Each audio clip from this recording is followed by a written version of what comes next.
passing and recognition early on by Purdue. So the spacing matters. Why for the layperson out there? Because if you can be able to sink the defense within the lane, you got shooters in both corners.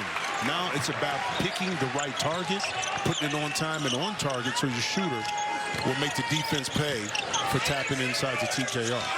Miss there for Gicarri Harris, who's on the floor. Tough long step for Boyd, and he still finished.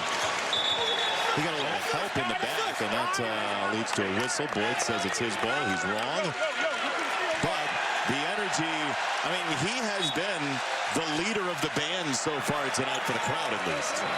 Think about this. He's been on the biggest stage, national championship game. So he's when they're during their national championship run at Florida.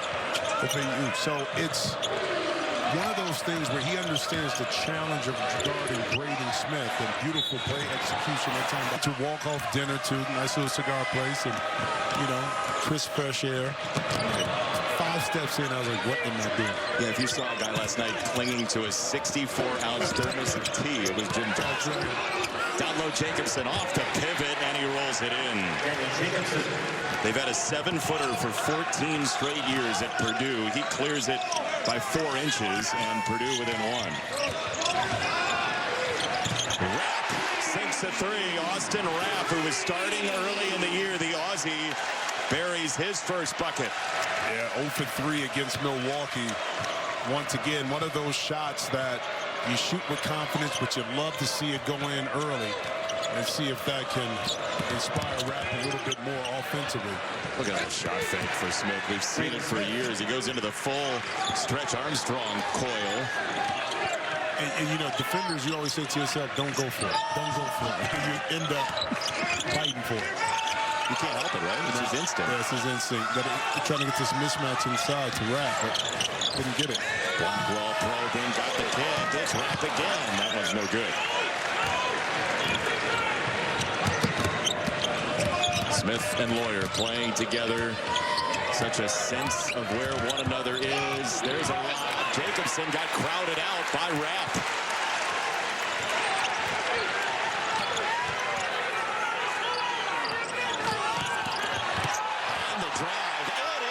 For Winter. It's a nuclear Winter early.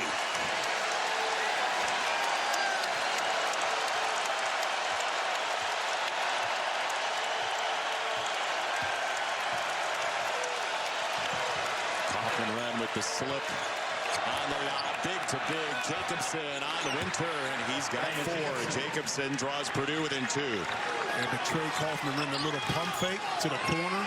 Took Blackwell off the body of Jacobson, and you're 7-4. You just got to throw it up in the air. Let go get it. Well, they're kind of working off the plays from earlier, right? When you pump that corner, you made it earlier, yeah? That's it.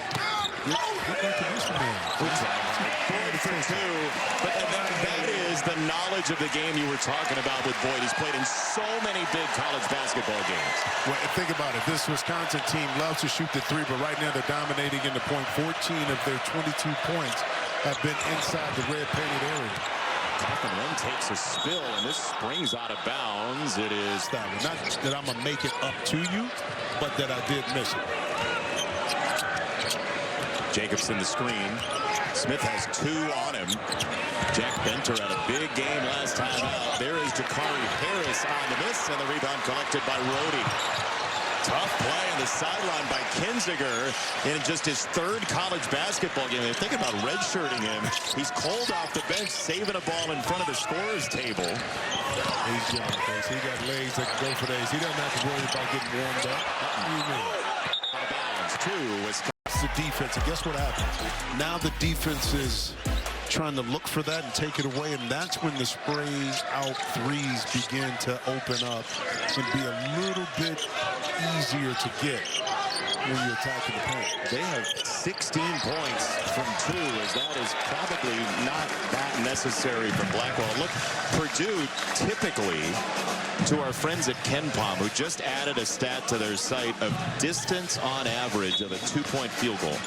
Purdue forces you into 7 feet away from the basket plus, which is bottom 25 in college basketball, they typically don't allow all this work at the rim.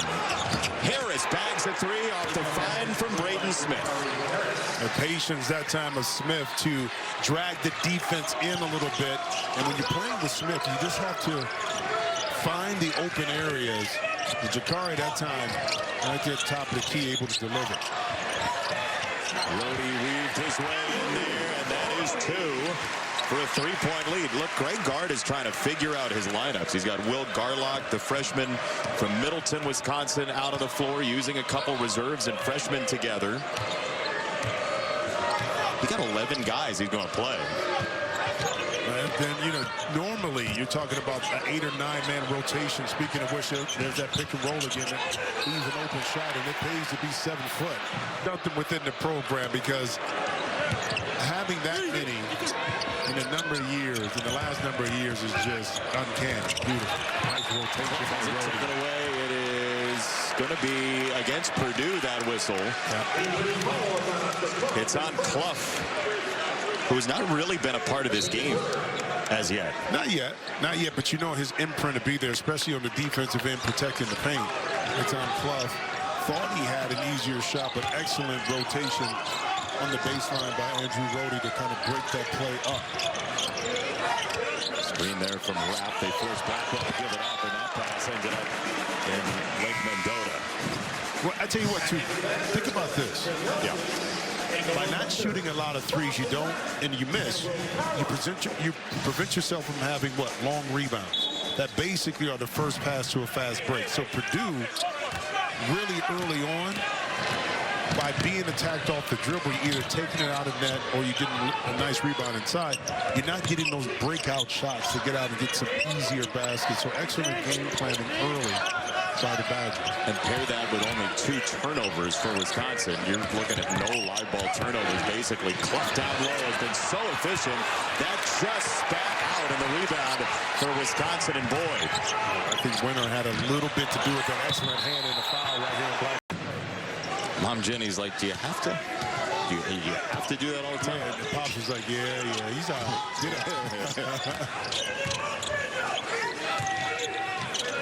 There's Garlock, the big, handing for Rhodey. Kinziger for Carrington, no good. Carrington wanted a foul. Instead, we get a whistle on the floor. The team is that they defend without fouling. They only give up less than 15% of their points on free throws all year. Well, but also, too, this is a solid defensive team. They're not going to come up with a lot of steals per game as compared to other defenses, but if they collapse, they beat guys to slot positions, they force you to throw the ball back out, and then they finish their defense by rebound. It's on Kaufman Wren with the grab and hold. Defend without fouling, you say? And now he fouled. I mean, just reached out and grabbed him, too. It was like, let's just give him. He got away with one a little earlier, too, right in front of the officials, closer to us. So that time, he had his hand in the cookie jar too often. You say that like somebody who's done that before. Oh, like a time. What do you mean? Me and cookies go hand in hand, man. Pretzels. That's right. Braden Smith sweeping in, whirling in a stuff. That's just the Globetrotters at that point. And sometimes it's hard to get fancy when you know what you're doing. Another assist for Braden Smith. That's number 3. He's 6 away from tying the Big Ten record. Carrington. Somehow it's 6-10. He's feeling it right now. So you think that he's brought in to shoot threes? Do you think maybe that's his calling card? Hey, look, he says he wants to be an agent when he's done playing basketball. Like, you know, if you're an agent, you got to have your guy get points. Lawyer sidestep. It ended up right with Smith like they planned it while they were mining. And to show the ruggedness of the program, they called Wisconsin the Badgers, to sort of grind and dig like miners. So that's what you were doing all afternoon? That's right. I was underground. You were doing little facts and getting some history right now and some fun facts, huh? Yeah. I like it, though. Maybe get you a library card. Here's a 3 for Bielyauskas. That's no good. And the rebound for Braden Smith. I wish we were doing an Oklahoma game. I would give you the one on how they became the Sooners. Which is? You can do it. I want it this way. Okay. It's called a tease. Is this the second half tease? Yes, tease. Brought to you by Ram. Here's Smith on the drive and kick. And Harris, no. Carrington has been a very willing shooter since coming in. Smith's got to be on alert. Instead, Winter the trailer, and he's going to the free throw. 1, 2, 3, 4 options because the ball is moving. It's not staying on one side of the court. The best way to attack a defense is have it moving. No shot. Foul on the floor against Harris. It's exactly what you said about not having your body square for Jacobson moments ago, right? If you're moving, that's less possible. But also, too, here's the thing about it. You underrate passing to an open play. That has to be in their shooting pocket. If it's at their ankles, below their knees, that second and a half that they're open will be taken away if that pass isn't where it needs to be. And that gets even tighter of a window in the NBA. Carrington, it's a fly by the Stars, and that's no good. Rebound, Clough. Boyer swooping in. He'll lob it up, no, and a run out for Janicki. Wisconsin has numbers here. They'll put him in the Winter, who is fouled. They kind of go to Trey Kaufman rim when they need a tough basket, need to slow some things down, and then they hit you back with, and here it is, a kind of cross to come up, and Lawyer will turn the corner.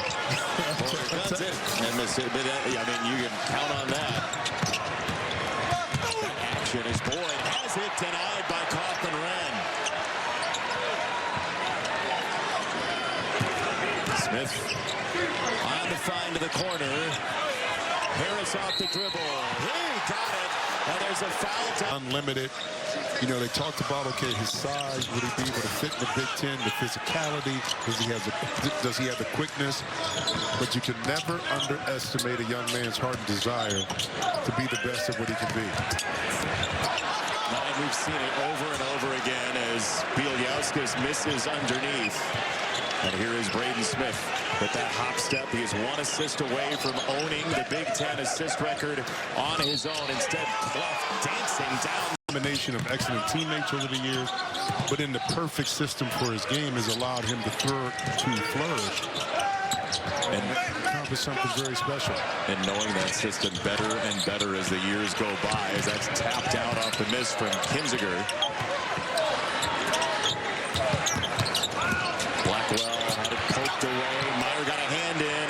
Smith with the head up on the find to the wing. Extra pass for Meyer. They'll thin it out. It's Harris for Meyer on the shot fake, and Wisconsin gets back. Notice the discipline by Purdue not to just force a shot up.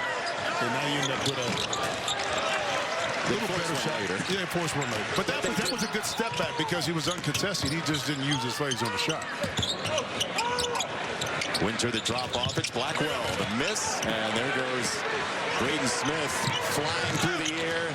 He scans the horizon. He puts it between the legs against Rhodey, who got the hand in. Smith's comfort with the basketball always on display. Down low, Clough. Tough handle out of bounds. Purdue was up 7 at the half. They swelled it to 24. Was a lively crowd early, and rightfully so. Wisconsin was hanging around.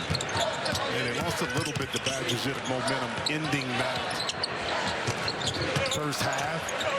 And then the first 3 to 5 minutes of the second half, Purdue just took all that momentum away and capitalized off of it. Back into the Badgers. You see the value of live ball turnovers in college basketball nowadays. I mean, just anywhere, because it doesn't allow you to get your defense set in the backcourt. And that's what kills you. Coaches can deal with, you know, a turnover. And that, you know, you have to reset and take out of bounds. But the live ball ones. Foul is on Gicarri. Harris. That's his third for Purdue, who has 3 straight home games, by the way, coming up, which is hard to come by in the Big Ten. But then after that, they have 6 of 8 on the road. Anytime you have a homestand, you know you're paying for it at some point. You know, but the more veteran the team is, the better you're able to absorb that many games on the road. See Rhodey right there. Oh, Another 12 are for Boyd after halftime. Wisconsin just 2 for 12, 16% here, 0 for 6 from behind the three-point line in the second half. Smith on the drive. He'll put it up and roll it off. Clough bats it to Boyd. Blackwell pull up. Saw it coming. And he missed it wide. Rebound Clough. Could this be the play where Braden Smith has the Big Ten assist record on his own?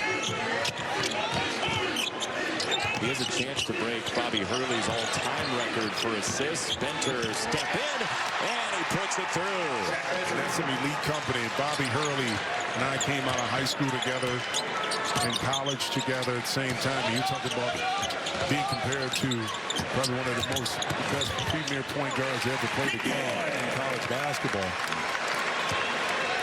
For those who didn't see him, by the way, that was not a Smith assist on the previous make. He's still, no, we're on an assist watch. Every pass we're hanging on. Why was Bobby Hurley so good? Well, one, he was the son of the legendary Bob Hurley Sr. as coach. St. Anthony's there in New Jersey. Just knew how to play. It is perfect.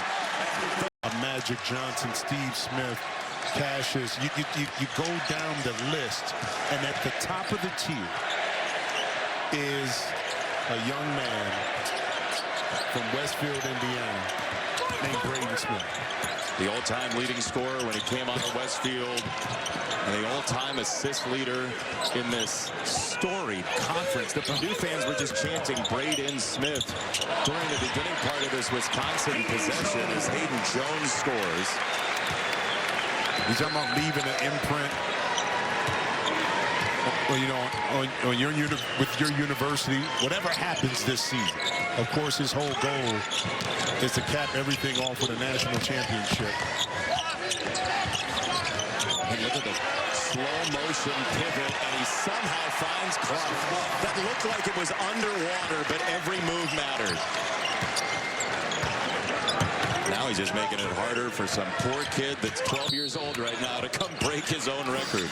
I tell you what, so